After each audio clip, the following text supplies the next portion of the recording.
Сәлем достар, бүгін біз 15-ші сабақ 第15課你们公司有多少职员?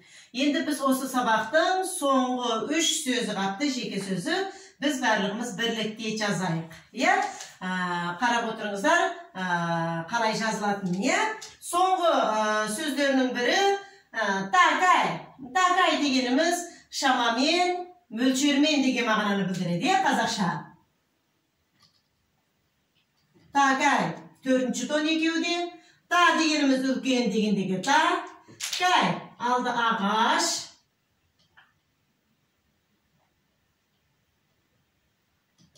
Тағалды ғың, шу, пе, на. Мынау не деген сөз еді? Му, ағаш деген сөз есімізде болсын, Біз өтіп кеткенбіз оны. Міндері хынға, өте дегендегі хынға оқсайды. Асын жабамыз. Бірақ міндері шоу-ти, ген, хым, шоу-жы,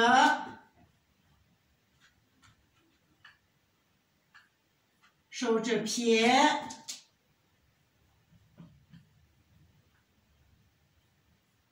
шоу-ангу. Тағай. Келесі сөз бізде бірінші томен. Шау дегендегі өзі жалғыз, көп деген мағынаны білдіреді. Шау. Біз қанша деп үйренгенбіз 6-шы сабақта, Осындағы деген сөз өзі жалғыз, көп деген мағынаны білдіреді. Шау дегеніміз аз деген мағынаны білдіреді, пе, хым, пе, на. Екі қайталаймыз, көп. Енді осы 15-ші сабақтың жалпы осы кітаптың соңғы сөзі вайго.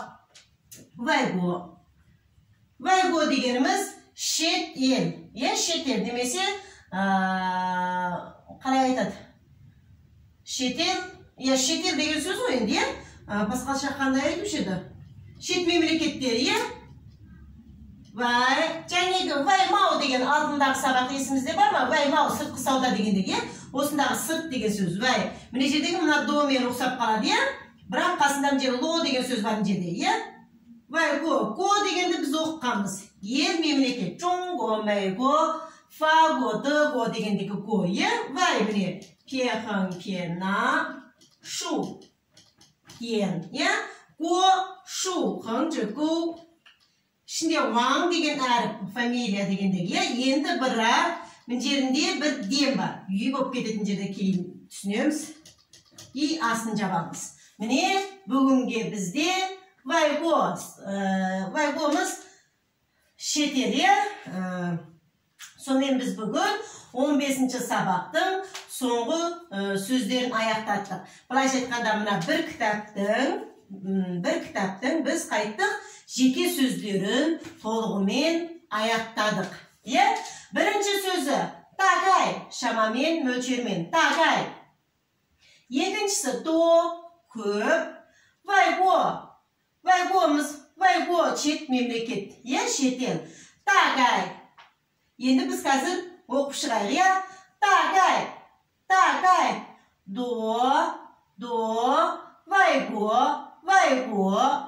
Міне бұл бүгінге біздің соңғы сөздеріміз. Бірінші кітаптың соңғы сөздері осымен аяқтады. Енді ара қарай диалогтар кетеді.